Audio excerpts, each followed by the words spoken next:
Why are more and more Chinese men hesitant to get married? Let me explain. As a man in my 30s, the most common type of short video I've been seeing on social media isn't sexy girls dancing, funny skits, or those high-quality microdramas created by big companies. Instead, it's these simple videos featuring a single guy just unwinding after work, picking up some snacks to enjoy with a drink, having a beer or some liquor, and then heading home to eat. Don't underestimate this trend. It's completely reshaping how major entertainment companies understand human nature. Let's take a moment to think about what first drew men to major short video platforms. When these platforms launched, if you created a fresh account and hadn't watched anything yet, your homepage would be flooded with videos featuring attractive women, especially those with curvy figures and tight outfits. Let's be honest, any guy would likely be hooked for at least a few seconds by content like that. It's just basic biology, no need to dance around it. But now, something has completely flipped that instinct on its head. In the type of video I'm talking about, there isn't a single woman or any female presence at all. Not even in the captions. There aren't even animals like cats or dogs. And yet, the primary audience for these videos is still men. Here's the twist. Men aren't interested in watching women in yoga pants anymore. Instead, they're gravitating toward content that celebrates the single life. As a content creator, I can say with confidence that these types of videos don't require high-quality scripts, and the filming and editing are pretty straightforward. The only unique aspect is that they're shot from a first-person perspective, which might get you some curious looks while grocery shopping. These videos often run several minutes or more, yet they pull in a lot of likes and views. Most are quite similar, repetitive, and formulaic, featuring slightly different ingredients or drinks each day, with recycled captions from previous videos. There's really not much artistic value to them. So why are these content creators attracting so much traffic and so many followers? It's because this type of content has become a new kind of feel-good entertainment for a large segment of male viewers. It's more captivating than the Chad falls in love with me dramas women used to adore, more engaging than the beautiful campus queen stories men once enjoyed, and even more enjoyable than the fantasy and sci-fi novels that were popular back in school. This has become the ultimate escapist entertainment, the nightlife of a single man. That's why so many men, myself included, watch these videos from start to finish. Not for any deep reason, but simply because it feels good. Honestly, I think this is one of the real reasons why more and more men are hesitant to get married. As you get older, you start to realize a truth. Being alone, aside from a few inconveniences, is often more enjoyable than being with someone else. Even if you only make $3,000 a month, you can spend it all however you like.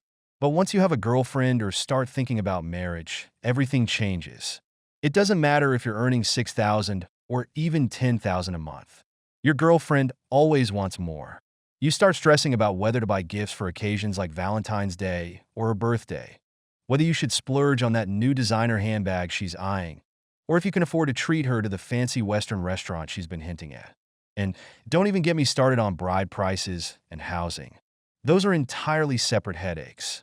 When you're making less than $10,000 a month, the things that feel within reach could take 20 or even 30 years of hard work to actually achieve. Throw kids into the equation, and you're signing up for a lifetime of struggle. Unless you somehow hit financial freedom one day, you'll end up like a spinning top, constantly moving, never stopping. And here's the key point. You need to seriously think about this.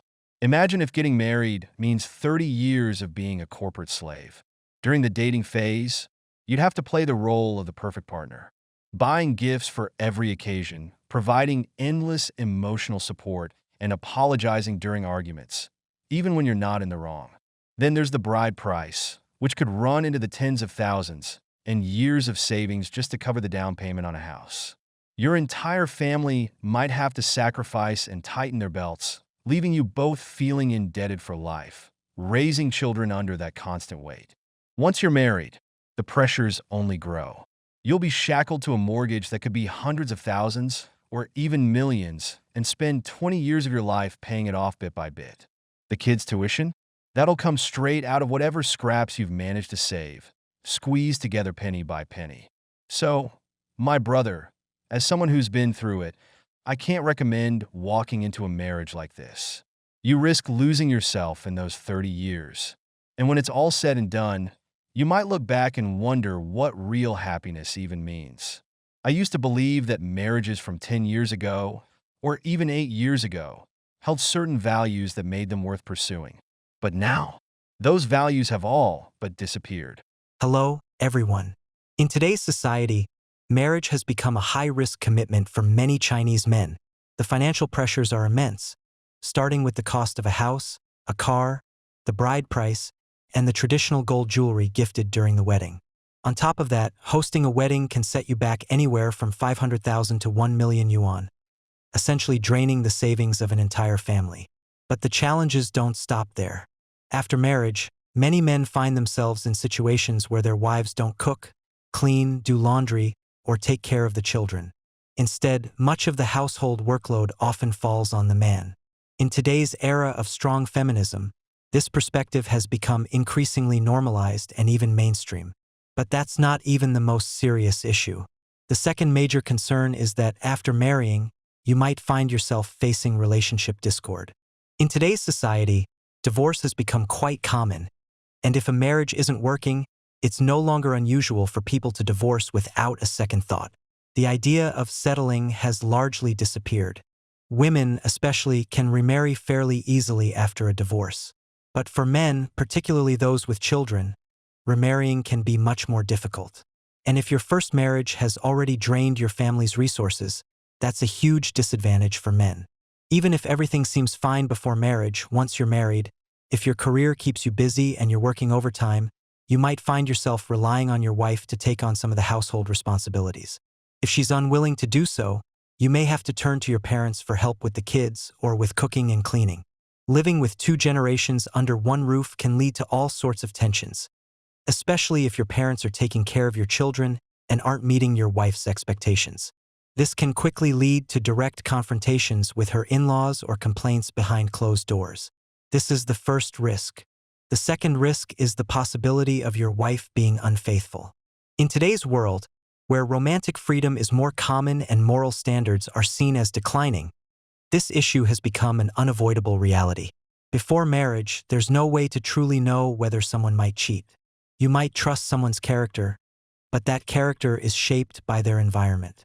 Perhaps she never had thoughts of infidelity before marriage or in the early stages of your relationship, but over time, with the accumulation of work, life, and family pressures, how can you be sure she won't stray? This is the second risk that men face. Now, what's the third risk? The third risk revolves around children. One of the main reasons people get married is to build a family and raise children. For many, having children isn't just about love. It's about passing on the family name, especially in families with only one male heir. In today's climate, where feminism is increasingly prominent, many women are opting not to have children due to concerns about the physical toll of pregnancy and how it could affect their careers.